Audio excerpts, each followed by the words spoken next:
ये 2025 में जो महाकुंभ होने वाला है, तो ये महाकुंभ क्यों कहा जा रहा है? इसका देखिए 6 वर्ष में अर्धकुंभ पड़ता है जिसको अधक है। 12 वर्ष में महाकुंभ पड़ता है या कुंभ पड़ता है। 12 वर्ष में कुंभ पड़ता है। 12 इंटू 12 करेंगे तो 144 वर्ष में पूर्ण महाकुंभ होता है। और जैसे मैं आपको बताया था कि 144 वर्ष तो अमृत जो कहते हैं अमृत कलश निकला था समुद्र मंथन से, उसमें से 4 बूंदें गिरी थी। एक तो हमारे प्रयागराज में, एक नासिक में, एक उज्जैन में, एक हरिद्वार में। तो जो कुंभ का मेला होता है वो 4 ही जगह लगता है, उनमें से विशेष है प्रयागराज। सभी जगह कुंभ पड़ता है महाकुंभ में, लेकिन पूर्ण कुंभ तभी माना जाता है जब प्रयागराज में पड़ता है।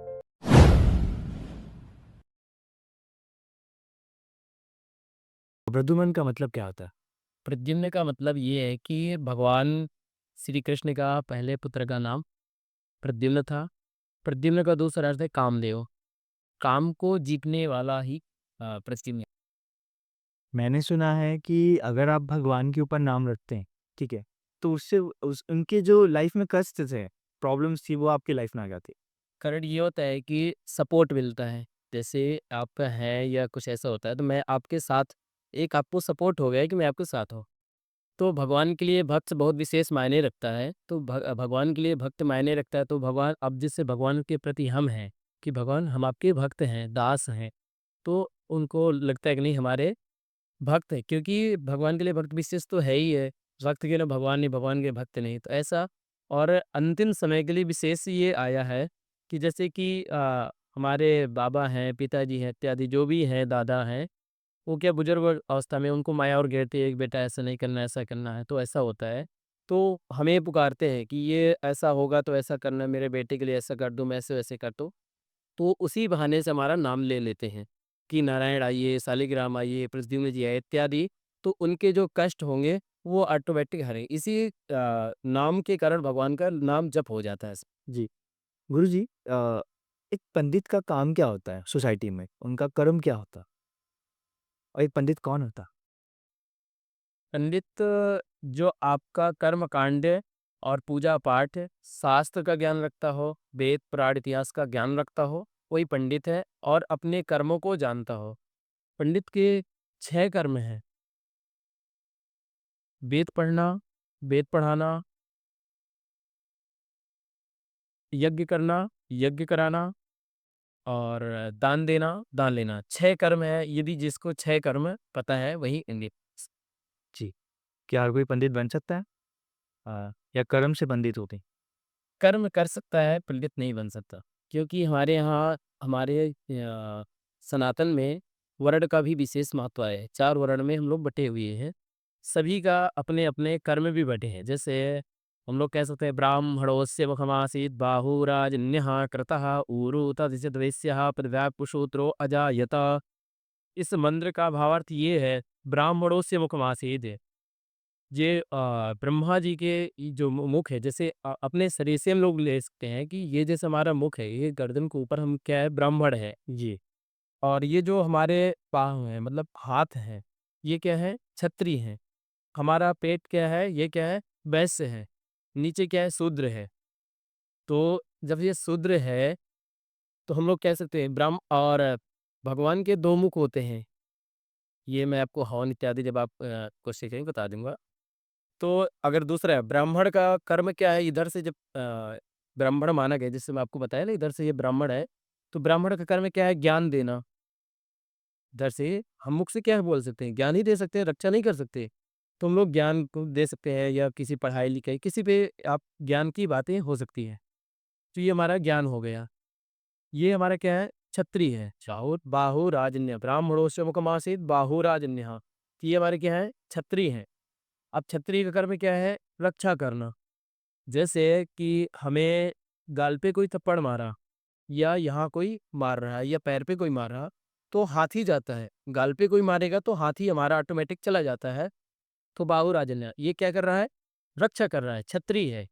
वैसे क्या है हमारा, जैसे कि हमारा पेट है, वैसे काम क्या है, धनोपार्जन करना, देश विदेश से हम लोग को धन के आय व्यय की वो संभालता है। तो जैसे पेट में हम लोग कुछ भी पाते हैं तो पेट पे ही रखते हैं। इससे क्या होता है, पूरा जैसे कि वैसे धनोपार्जन करता है, उससे हमारा देश सब चलता है। इसी तरह हमारा ये पेट में जो हमारा ये अन्न रहता है, उससे हमारा पूरा शरीर चलता है।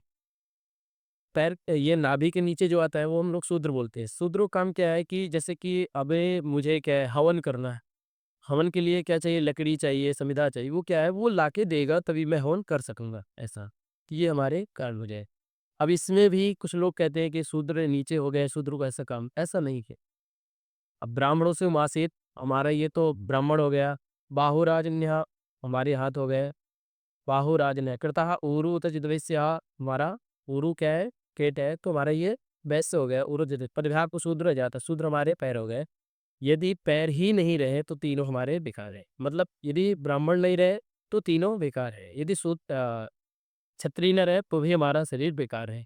यदि मतलब हमारे चारों वर्ण ही रहेंगे तभी हमारा सींचा चलेगा। इस जी। अ, दूसरा सवाल मेरा ये है कि जो पूजा-पाठ होता है, ये मंदिर में ही क्यों ज़रूरी है? और मंदिर ही क्यों बनाना है?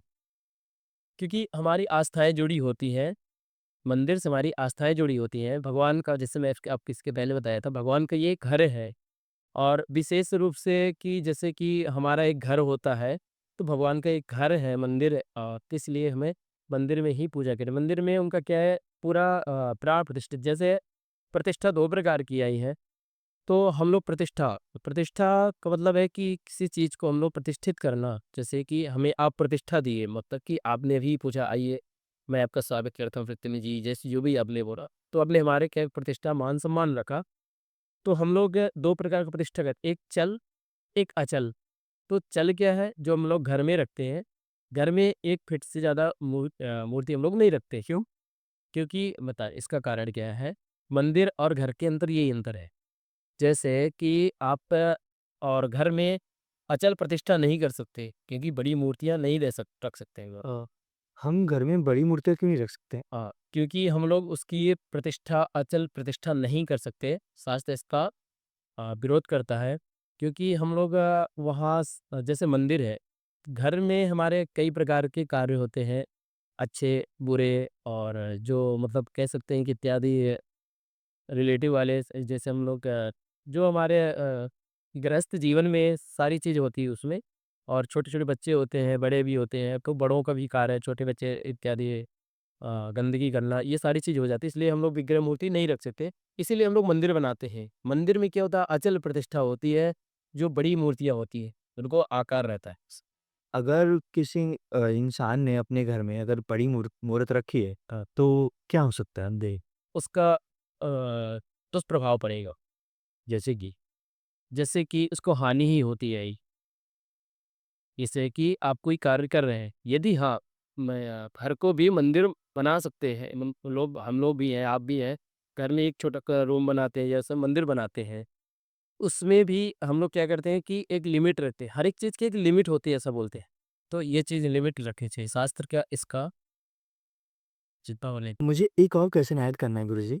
अगर समझ लीजिए मेरे घर में कोई मूर्त है, वो छोटी है और अगर वो टूट जाए, तो मैं उसे क्या करूँ?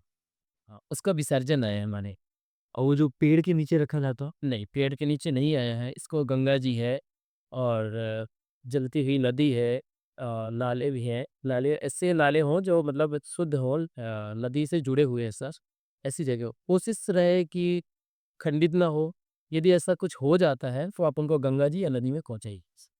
और जो मंदिरों में जो अगर मूर्त टूट जाए तो? उनका फिर पहले तो प्रायः ऐसा होता ही नहीं, अगर यदि ऐसा होता है तो फिर जिस प्रकार से हमारा प्राण प्रतिष्ठा होती है, सेम करना पड़ेगा किसी गुरुजी आप अपने बारे में बताइए क्योंकि हमें जानना है कि आपकी एजुकेशन कितनी हुई है? आप कहाँ से हैं? सुनो इंट्रोडक्शन जी, जी, मेरा मम नाम प्रद्युम्न है। जी। मेरा नाम प्रद्युम्न है और मैं वाराणसी से हूँ। मैं आचार्य फाइनल कर चुका हूँ। मेरे आचार्य की हो चुके हैं और बीएड में कर रहा हूँ और नेट की तैयारी में कर रहा हूँ और नेट के एग्ज़ाम भी दे चुका हूँ। असिस्टेंट प्रोफ़ेसर इत्यादि की तैयारी की है। इसके तत्पश्चात मैं पीएचडी के लिए अप्लाई करूँगा बस। क्या पंडित बनने के लिए पढ़ाई ज़रूरी होती है? बहुत ज़रूरी होती है क्योंकि हमें शास्त्र का ज्ञान नहीं रहेगा या वेद को पुराण इतिहास का ज्ञान नहीं रहेगा तो हम पंडित का कर्म काम ये भी तो उपदेश देना। तुम्हें जो खुद को ज्ञान नहीं रहेगा तो आपको उपदेश क्या दे सकते हैं? कि अ, ये जो एकेडमी आप जहाँ पे बैठे हैं, यूपीसी एकेडमी, अ, आप कब से जुड़े इसमें? मुझे लगभग 1 वर्ष होने वाला। तो मुझे ये पूछना है आपसे कि जब यहाँ पे सिर्फ़ एकेडमी थी, बच्चे थे, जब और अभी, आपको क्या लगता है क्या फ़र्क पड़ा होगा? बहुत तरह की। जैसे कि इधर बच्चे और जो टीचर है, जो फैकल्टी वगैरह जो भी है यहाँ, एक कार्य में लगे रहते हैं। मंदिर में यदि आप जाते हैं, सकारात्मक ऊर्जा होती है और वातावरण शुद्ध होता है, हवन होता है, तो वातावरण शुद्ध रहता है।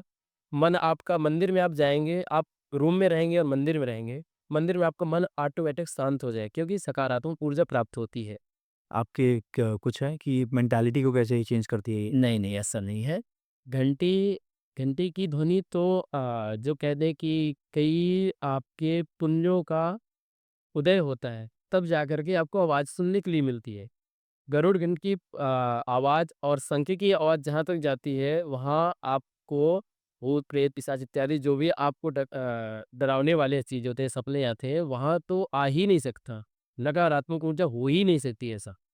क्योंकि आप देखे होंगे कि जो घंटी हम लोग बजाते हैं या पूजा पाठ में रहती है, उनके ऊपर हनुमान जी, शेषनाग, गरुड़ भगवान इत्यादि बने रहते बने हैं। रहते हैं। क्योंकि गरुड़ भगवान जब चलते हैं, तो उनके पंखों से जो हवा निकलती है, वेद ध्वनि निकलती है, वेद मंत्र निकलते हैं, इतना प्रभाव। अ, अगर कोई किसी बच्चे का मन नहीं लगता है पढ़ाई करने, तो एक धर्म, एक सनातन, एक मंदिर, मतलब कहते हैं ना स्पिरिचुअली अगर वो हो जाए, तो तो कैसा हो? उसको मंदिर जाना चाहिए, क्योंकि उसका मन हो सकता है अशांत हो, क्योंकि उसको नकारात्मक ऊर्जा जो होती है तभी आप पढ़ाई हो या किसी चीज़ में आप नौकरी कर रहे हैं, तो उसका फ़ोकस पे नहीं जाएगा। उसको मंदिर जाना चाहिए, उसको सकारात्मक ऊर्जा की प्राप्ति करनी चाहिए और उसको सबसे बड़ी बात ये है कि मंदिर जाकर के उसको कृपा पात्र बनना चाहिए भगवान का। यदि जो भी हम लोग भी हैं या जो भी है, सब भगवान की कृपा पाते हैं, तो इसलिए उसको मंदिर जाना चाहिए। जी, ये 2025 में जो महाकुंभ होने वाला है, तो ये महाकुंभ क्यों कहा जाता है? क्योंकि 12 साल में जो होता है वो कुंभ होता है और कहा जाता है कि 148 इयर्स में महाकुंभ होता है। तो इसके बारे में आप बता सकते हैं स्टोरी क्या है या फिर इसके पीछे क्या है? इसका देखिए 6 वर्ष में अर्धकुंभ पड़ता है जिसको अदा कहते हैं। 12 वर्ष में महाकुंभ पड़ता है या कुंभ पड़ता है। 12 वर्ष में कुंभ पड़ता है। 12 इंटू 12 करेंगे तो 144 वर्ष में पूर्ण महाकुंभ होता है। जब हमारे सनातन में या देवताओं में जब हम लोग का वो हुआ था, समुद्र मंथन हुआ था।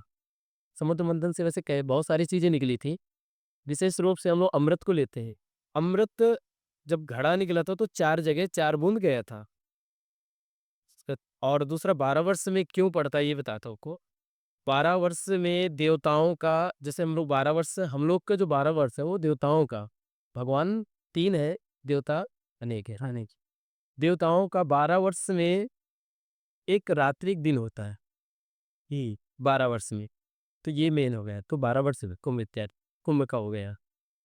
और जैसे मैं आपको बताया था कि 144 वर्ष तो अमृत जो कहते हैं अमृत कलश निकला था समुद्र मंथन से, उसमें से 4 बूँदें गिरी थी। एक तो हमारे प्रयागराज में, एक नासिक में, एक उज्जैन में, एक हरिद्वार में। तो जो कुंभ का मेला होता है वो 4 ही जगह लगता है। उनमें से विशेष है प्रयागराज। सभी जगह कुंभ पड़ता है महाकुंभ में, लेकिन पूर्ण कुंभ तभी माना जाता है जब प्रयागराज में पड़ता है। क्योंकि सभी तीर्थों का राजा प्रयागराज है। सतीर्थ राजो जयते प्रयागः। तो तीर्थराज प्रयाग इसीलिए तीर्थों का राजा प्रयागराज है। क्या ये बात सच है कि अगर किसी इंसान ने बहुत ज़्यादा दुष्कर्म किए हैं, गलत कर्म किए हैं, लेकिन अगर उसे प्रयागराज में या फिर कहीं एक स्पेसिफिकली जगह है, वहाँ पे मरे तो उसे सीधा जन्नत मिलती? जी, मोक्ष की प्राप्ति जैसे विशेष मोक्ष की प्राप्ति आपने पूछा, जी, मोक्ष की प्राप्ति डायरेक्ट यदि कहें तो काशी है। काशी में डायरेक्ट मोक्ष की प्राप्ति है, प्रयागराज में भी है, लेकिन जो काशी में है वो नहीं। काशी में जी, काशी में ऐसा क्या है? काशी हमारे जो भगवान विश्वनाथ जी की काशी है, वो काशी धरती पे नहीं है। जब धरती एक बार अभी त्रिपुरासुर नाम का एक राक्षस था, जिन्होंने धरती को पाताल में दबा दिए थे। फिर भी काशी हमारी बची थी। क्यों? क्योंकि काशी भगवान त्रिशूल के ऊपर बसी हुई है, धरती पे नहीं था समाराधन।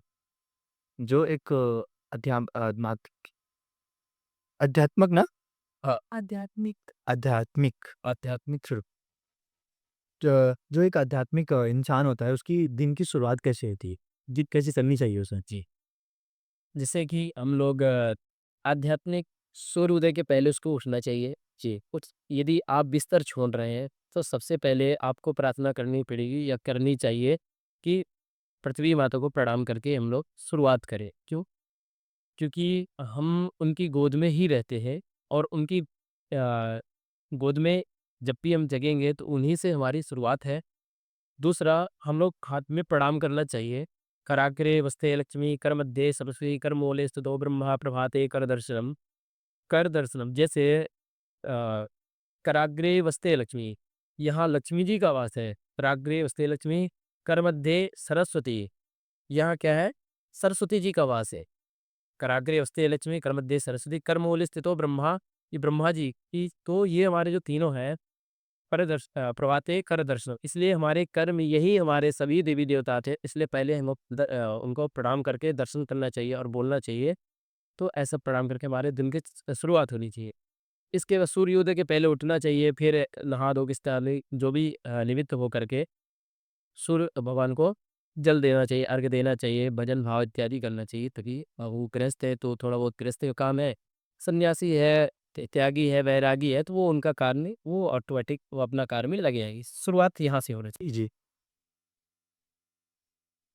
गायत्री मंत्र। आप बहुत बार अभी भी हमारा जब फ़ोटो खींचने के टाइम था और हमने कह दिया था कि अगर सब गायत्री मंत्र कहें तो बहुत अच्छा होगा। तो आप उस समय थोड़ा अलग हो गए थे, चेंज हो गए थे कि गायत्री मंत्र कोई कहना नहीं चाहिए। तो उसके बारे में बता सकते हैं? गायत्री महामंत्र है, गायत्री मंत्र नहीं है, गायत्री महामंत्र है। गायत्री उपासक केवल ब्राह्मणों का आया है। वैसे तो केवल गायत्री संध्योपासन, जो त्रिकाल संध्या करते हैं, जैसे हम लोग संध्या करते हैं शाम सुबह दोपहर में, तो गायत्री हम लोग जपते हैं। तो गायत्री उपासक कौन हो सकता है? तो संध्या करते हो त्रिकाल, यदि त्रिकाल नहीं करता तो 2 बार उसको संध्या करना ही अनिवार्य है। यदि 2 बार संध्या नहीं करता तो उसको गायत्री मंत्र जपने का अधिकार नहीं है। विशेष रूप से 3 वर्ण के लोग ही गायत्री मंत्र का जप कर सकते हैं, कर सकते हैं। क्योंकि जो जनेऊधारी हो उसी को, जैसे माताएँ, लेडीज़, बहनें होती हैं, वो नहीं कर सकती। क्यों? क्योंकि वो जनेऊ की अधिकारी नहीं होती, इसलिए वो नहीं और नाम नहीं ले सकती हैं। क्या ये बात सत्य है कि अगर कोई मर रहा है और मर चुका है और अगर आपने मन से गायत्री मंत्र कह दिया, तो वो जीवित हो सकता है? जी, जीवित हो सकता है, लेकिन आपको उसका पुरस्चरण करना पड़ेगा। आप समझा सकते हैं? जैसे एक डॉक्टर है, जैसे कि एक डॉक्टर है, डॉक्टर की ही ले लेते हैं। आप भी सुई लगा सकते हैं, मैं भी सुई लगा सकता हूँ, बट क्यों नहीं लगाते हैं? क्योंकि उनकी जानकारी हमें प्रॉपर नहीं है। हम उसके विषय में जानते नहीं हैं या उस विषय को जानते भी हैं कि सुई कहाँ लगती है, हाथ में नस पे लगती है, जानते हुए पर भी हम लोग नहीं लगाते। तो इसी तरह हम लोग उसका पुरस्चरण नहीं किए होते हैं, पूरी तरह समाभ्यास नहीं होता, जो पूरा उसका हम लोग नहीं कर पाते। जैसे कि जो उसका नियम होते हैं, जप, तप, ये ध्यान, वो नहीं किए होते, तो वो चीज़ नहीं, उसको सिद्ध करना पड़ेगा। अ, अखंड भारत, सनातन और बहुत अलग-अलग वर्ड्स लोग कहते हैं। ये सनातन आया कहाँ से? शुरुआत कहाँ से है इसकी? सनातन की शुरुआत आपको जैसे कि आप हैं या कोई है, कुछ लोग तो कहते हैं जब से श्री रामचंद्र जी इस धरा पे आए, इस भूमि पे उन्होंने अवतार लिया, तभी सनातन की हम लोग मान्यता प्राप्त हुई, लेकिन ऐसा नहीं है। सनातन उनके रामचंद्र जी के आने के पहले से ही है, मतलब अनादिकाल कह सकते हैं, जो लोग के कह सकते हैं, तो सनातन चला है। सनातन हमारा सतयुग, त्रेता, द्वापर, कलयुग से चला रहा है। बहुत सबसे पुराना धर्म है तो वो है सनातन। गुरुजी, जन्म, मृत्यु और ये जो मोक्ष होता है, इसके बारे में आप क्या कहना चाहेंगे? जन्म विवाह मरण गति सोई, जो जिस जहाँ लिखा सो तहाँ तस होई। जन्म, विवाह, मरण, ये जहाँ लिखा है वही होगा। जैसे हम लोग सोचते हैं ना कि बहुत सारे आप देखे होंगे कि जन्म लेते वक्त, जैसे माँ हमारी माँ होती है, जन्म लेते वक्त हम लोग क्या करते हैं कि जैसे यहाँ हमारा है, लेकिन यहाँ जन्म नहीं होता। हॉस्पिटल जाते हैं या किसी अवस्था में कहीं भी रह सकते हैं और ये भी निश्चित नहीं कि 9 महीने बाद ही हो, पहले भी हो जाते हैं। विवाह, विवाह के लिए हम लोग बहुत सारे प्रस्ताव रखते हैं कि हम लड़की देखते हैं, लड़का वाला लड़की देखते हैं, लड़की वाला लड़का देखते हैं, फिर भी नहीं होता। कई जगह से ना हो जाता है या कोई कारण आ जाते हैं, तो ये विवाह हो है। मरण, हम किस अवस्था में कब मरेंगे ये कोई नहीं जानता हमारा, कब ये देह त्याग देगा, कोई नहीं जानता। अभी हम लोग यहाँ बैठे हैं, कल कहाँ होंगे, कहाँ हमारा मरण होगा, कोई नहीं जानता। मोक्ष की प्राप्ति हमारे कर्म के अनुसार है। ऐसा बा मनुष्य हत्या पाप है? बहुत पाप है, घोर पाप है। मनुष्य हत्या तो घोर पाप नहीं, किसी जीव की हत्या घोर पाप। तो जो हमारे जो देश के जो सिपाही होते हैं, हाँ। तो वो जब मनुष्य हत्या करते हैं, तो क्या वो भी पाप कर रहे हैं? नहीं, वो पाप नहीं। क्यों? पाप उसको पाप नहीं कहा सकता, उसको हम लोग जैसे कि अभी एक सिपाही हमारे पास आया था, जी। वो सिपाही का प्रश्न ये था कि पंडित जी, मैं बहुत सारे ऐसे जैसे हम लोग सैनिक के दौर पर हम लोग जाते हैं और किसी को हम पकड़ लेते हैं। जैसे कि जो भी आतंकवादी उनको में जो होता हो, आतंकवादियों को पकड़ लेते हैं, और उन्हें लिए मारना पड़ता है। वो बोलता है जब हम पकड़ लेते हैं उनको मारने हम लोग गोली मारते हैं या डंडे मारते हैं, जो भी करते हैं, मारने की कोशिश करते वो क्या करता है, बोलता है कि नहीं मेरे छोटे-छोटे बच्चे हैं, बीवी बच्चे हैं इत्यादि जो परिवार है और मैं ही चलाने वाला हूँ। उसको मारना चाहिए या नहीं मारना चाहिए? मारना सही है, गलत है? उसका प्रश्न था। तो मैंने उसको जवाब यही दिया था, उसको मार देना चाहिए। उसको मारना पाप नहीं है। क्यों?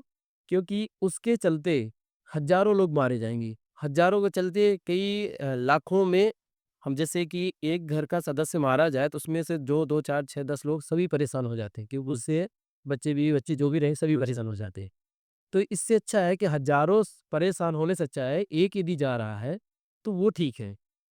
और उनके बीवी-बच्चे की बात है, तो वो भी जो वो अधर्म से लाया या छल से लाया, जो बुरा कार्य से वो भी तो खाएँ, तो उनको भी जी। दंड मिलना चाहिए, वो दंड उनका हो जाता है, उनमें एडजस्ट कर जाता है। जी। जी। गुरुजी, कुछ स्टूडेंट्स हैं, जिन्होंने आपके लिए कुछ क्वेश्चंस दिया है, मैं अभी पूछने वाला हूँ। पहला क्वेश्चन ये है कि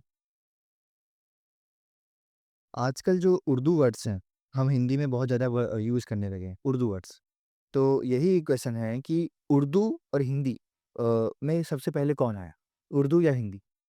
हिंदी, क्योंकि उर्दू, हिंदी, तमिल, तेलुगु ये सब मिला कर के हिंदी वर्ड है, ये हम लोग कहते हैं।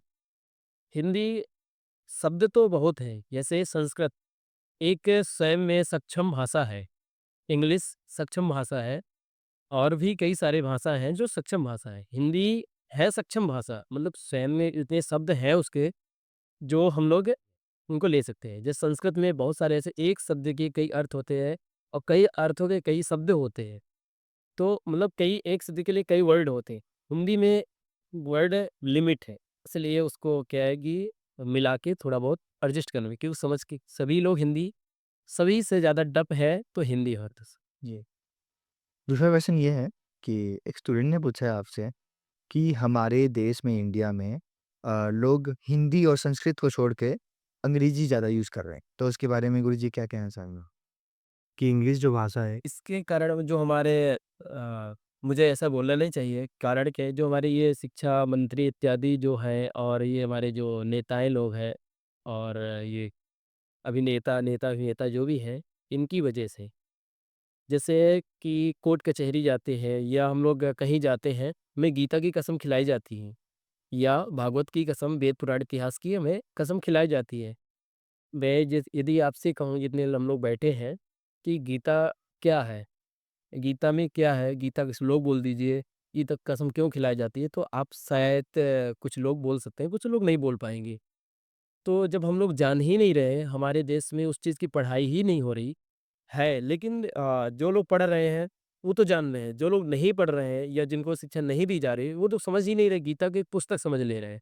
उसको ग्रंथ नहीं समझते, तो वो लोग पुस्तक समझ कर के उनकी कसम खा कर दी क्योंकि उनको ज्ञान ही नहीं है गीता क्या है। और हमारे देश का जो एक मैनुअल कार्ड कह सकते हैं, जैसे एक इलेक्ट्रॉनिक गाड़ी होती है ना, तो गाड़ी में एक वो मैनुअल कार्ड होता है, कैसे चलाना है या कैसे करना है, उस कार्ड में होता है ना ऐसा। तो हमारे जीवन का या हमारे सनातन का मैनुअल कार्ड कौन है? गीता है। तो गीता हमें क्या कर उपदेश देती है, तो हमें किस तरह चलना चाहिए, किस तरह रहना चाहिए हमारा। लेकिन सभी को ज्ञान नहीं होता। जो संस्क अब हमारे देश में क्या हो गया, जो संस्कृत पढ़ेगा उसी को ज्ञान होना चाहिए, बाकी तो कोई ज्ञान लेना देते। पंडित बुलाए, पूजा कराए, इत्यादि कराए, कैसे बैठना, कैसे उठना है, वो पंडित जी ही बताएँगे। तो ये चीज़ें, तो उसका ज्ञान ही नहीं है, तो लोग क्या है बाहर की जो हम लोग की जैसे कि हमारे देश में तो कुछ वर्षों पहले हमारे गुलाम था देश, तो इंग्लिश ही चलती थी जी। तो इंग्लिश को उन्होंने सब कुछ समझ करके इंग्लिश को ही बढ़ावा दे रहे हैं, लेकिन ये सत्य नहीं है। अब जैसे मैं ही गीता को मैं जान रहा हूँ, मैं अभी उपदेश दूँगा, तो बच्चों को समझ में नहीं आएगा। बच्चे क्या है कि वो उस परिपक्व में है नहीं, उस फ़ील्ड में नहीं है, तो वो सोचते हैं मेरे गीता नहीं है, लेकिन अपने धर्म को पहचानने के लिए गीता बहुत ज़रूरी है। जी। एक आखिरी क्वेश्चन मेरा यही है, एक स्टूडेंट आपसे पूछना चाहते हैं। मेरे पिताजी ने बहुत दुष्कर्म किए हैं ज़िंदगी भर और अभी वो चारों धाम घूम के आए हैं, वो स्पिरिचुअली भी बहुत ज़्यादा हो चुके हैं। तो क्या वो अभी पापी हुए या फिर उन्होंने पुण्य की तरफ उन्होंने आगे पुण्य की तरफ उन्होंने अग्रसर हुए। जी, जैसे कि सूर्य भगवान उदय हुए, तो उदय हो रहे हैं तो क्या है, अब ये बढ़ते जाएँगे। धूप को बढ़ाते रहेंगे, अपनी प्रक्रिया चालू रखेंगे तो बढ़ते जाएँगे। उन्होंने धर्म की ओर अग्रसर हुए, तो उनको पुण्यात्मा कहेंगे। जी, लेकिन उन्होंने जो पाप किया है, उसका प्रायश्चित उनको करना ही पड़ेगा। उनका कष्ट भोगना ही पड़ेगा। इस जन्म में तो अगले जन्म में उनको ऐड हो जाएँगे। जी। ठीक। तो गुरुजी, हमारा पॉडकास्ट का एक लास्ट पार्ट होता है जहाँ पर हम आपको 3 वंडर वर्ड्स पूछेंगे। सो उसका आपको आंसर देना है, आप क्या सोचते हैं उसके बारे में? सो पहला शब्द है गोत्र। हाँ। गोत्र गोत्र का मतलब ये हम किस ऋषि की या हमारी उत्पत्ति कहाँ से है। जैसे हमारे पिताजी के पिताजी, तो इस तरह हम लोग लेते जाएँगे हमारे पिताजी के पिताजी, तो हम लोग लास्ट तक नहीं पाएँगे। ज़्यादा से ज़्यादा 3, 5, 7, 10 इससे ऊपर तो हम लोग नहीं पहुँच पाते हैं कि हमारे पिताजी का नाम अधिकतर लास्ट हम लोग 5 तक जाते हैं। 3 हमारे उपयोगी होते हैं, जैसे आपकी शादी-विवाह में होगा, तो 3 वर्ड तक जाएँगे, जैसे कि हमारे पिताजी का नाम, हमारे पिताजी का नाम, हमारे पिताजी का नाम। यदि हमारे पिताजी जिंदा है तो हमारे बाबा, परबाबा, दादा तक जाएगा। हम लोग लास्ट तक कैसे जाते हैं कि हम लोग किस ऋषि की संतान है। जिस ऋषि की संतान है, हम लोग उसी का गोत्र मानते हैं। जैसे मेरा गौतम गोत्र है, मैं गौतम ऋषि की संतान से ही आपका कुछ भी हो सकता है, इस किसी कश्यप होता है। जिस किसी को गोत्र नहीं पता होता उसका कश्यप गोत्र हो, क्योंकि गौतम ऋषि है, भरद्वाज ऋषि है, उपमन्यु है, आपका जो भी है, तो ये सब कहाँ कश्यप की संतानें हैं, तो कश्यप गोत्र होता है। तो हमारे जो मतलब पूर्वजों का हम लोग नाम लेते हैं, किस ऋषि की संतान है, जैसे मैं गौतम ऋषि को तुम्हारा गौतम गोत्र हुआ है, तुम्हारे गौतम ऋषि से हमारा जो परिवार है, जो हमारा समाज है, वो गौतम ऋषि की संतान है, तो हमारा गौतम गोत्र हो गए। ये दूसरा शब्द है मृत्यु। मृत जैसे कि हम लोग जो देख रहे हैं, हमारा ये शरीर है, हमारा ये शरीर है, मेरा ये बैग है, मेरा ये है, मेरा वो है, मैं ऐसा करूँगा, वैसा करूँगा, मैं ये जो देख रहा हूँ, ये सत्य नहीं है। जैसे कि हम लोग सत्य की वो कहें कि यहाँ तक की आया है कि हमारे भाई-बहन, इष्ट मित्र बंधु और सखा यहाँ तक की है कि हमारे माता-पिता, ये भी हमारे सत्य नहीं है। मतलब यही हमारा सत्य नहीं है। क्यों?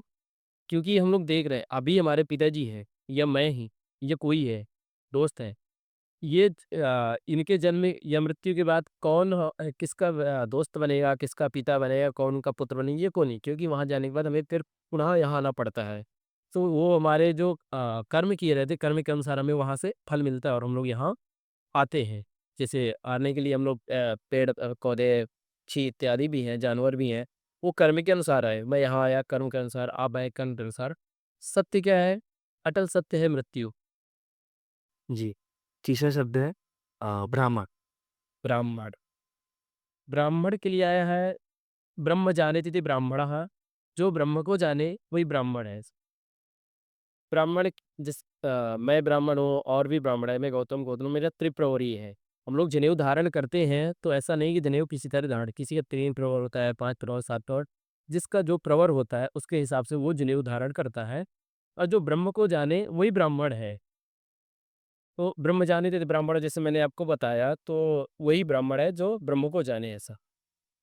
गुरुजी, हमारे पॉडकास्ट का एक आखिरी पार्ट होता है जिसमें हम आपको, मुझे नहीं, आपको, यंग यूथ को, आज की जनरेशन को आपको कुछ मैसेज देना है। इंस्पिरेशन आप किससे लें? जी।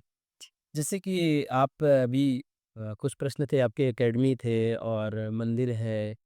हम लोग दूर जाने की आवश्यकता नहीं है किसी से प्रेरणा लेने। जैसे ये हमारे इस यूपीएससी गुरुकुल के प्रबंधक या चेयरमैन जो भी आप लोग बोलते हैं इंग्लिश में, तो हम लोग देख रहे हैं कि उत्तम सर लोग इनसे एक हम लोग सीख ले सकते हैं। जैसे उत्तम सर एक मिडिल क्लास के थे।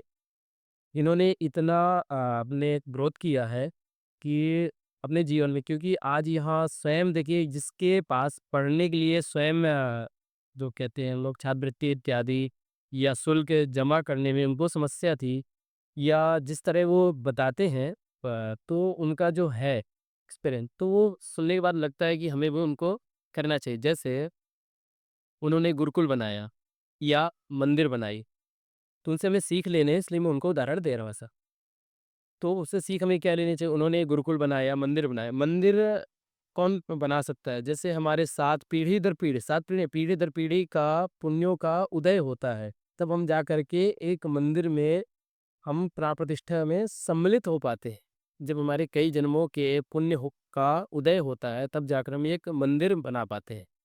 तो मंदिर हमारे कई जन्मों के पुण्य के जब उदय होता है, तब हम मंदिर बना पाते हैं और भगवान का किसी का प्राण प्रतिष्ठा रख सकते हैं। तो जैसे उत्तम सर ने यहाँ सीए उत्तम प्रकाश अग्रवाल जी ने यहाँ मंदिर का निर्माण कराया। और मंदिर तो ठीक है, मंदिर चलते-चलते इन्होंने एक गुरुकुल खोला। गुरुकुल में जो शिक्षा प्रदान होती है, तो शिक्षा के विषय में तो मैं यहाँ की शिक्षा के विषय में तो नहीं जानता, लेकिन शिक्षा प्रदान होती है तो क्योंकि गुरुकुल खुला है, कॉलेज खुला है, तो शिक्षा प्रदान होती है। हमारे यहाँ की दान जो होती है, शिक्षा अ, विशेष रूप से ली गई, क्योंकि यदि ये हमारे जीवन में शिक्षा नहीं है, तो कुछ भी नहीं है। क्योंकि हमारे जो जीवन में हम लोग जो भी करते हैं, जैसे आप बैठे हैं, मैं बैठा हूँ, इतने लोग बैठे हैं, शिक्षा के कारण ही बैठे हैं। विद्या ददाति विनयम विनयाद यादि पात्रताम पात्रता धनवाप्कृति धनात् धनं तथा तथा सुखम। विद्या से विनय, विनय से योग्यता, योग्यता से धन और धन से ही धर्म होता है। तो हम लोग विद्या, विद्या से ही विनय, सबसे पहले क्या है? विद्या, शिक्षा। यदि विद्या ही नहीं रहेगी तो अ विनय नहीं आएगा, विनम्रता, क्योंकि आप देखे होंगे जिसका विद्या नहीं हो वो कुछ भी बोल देगा, तो आप यही कहते होंगे उसके पास शिक्षा नहीं हो, वो कुछ भी बोल सकता है। क्या विनय, तो विनम्र रहेगा, मतलब आराम से रहेगा, कोई मतलब ये नहीं चिड़चिड़ापन नहीं रहेगा, क्रूर नहीं रहेगा। योग्यता, अब यदि आपके पास विद्या है तो योग्यता होगी। अब योग्यता विद्या के हिसाब से, शिक्षा के हिसाब से है कि कोई 11th किया है, कोई इंटर किया है, कोई फाउंडेशन सीए किया है, कोई पीएचडी किया है, तो वो योग्यता हो गई। तो अब योग्यता के अनुसार वो फिर अपने फील्ड में जाएगा, या जैसे कह दें कि पीएचडी किया है तो प्रोफेसर इत्यादि बनेगा, या एमबीबीएस किया है तो डॉक्टर करेगा, तो वो अपना स्वयं से होगा। तो अपना फील्ड चुनेगा, योग्यता। यदि योग्यता से धन आएगा, योग्यता से धन ही आएगा, आप क्योंकि आप कितने योग्य हैं उसके हिसाब से आपको धन आएगा। और धन से धर्म होगा। जैसे धन से धर्म का मतलब, जैसे उत्तम प्रकाश अग्रवाल सर जी ने बनाया धन, तो मंदिर तो मैं भी बना सकता हूँ, मैं भी बन मेरी भी जिज्ञासा है कि मैं भी मंदिर बनवाऊँ, गुरुकुल खोलो या ऐसा कुछ करो, तो मेरा भी मन करता है।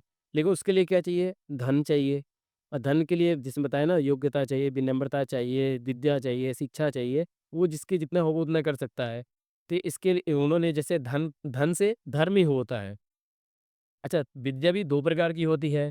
विद्या विवादा यदहन्मदाय, जैसे उदाहरण हम ले सकते हैं कि रावण।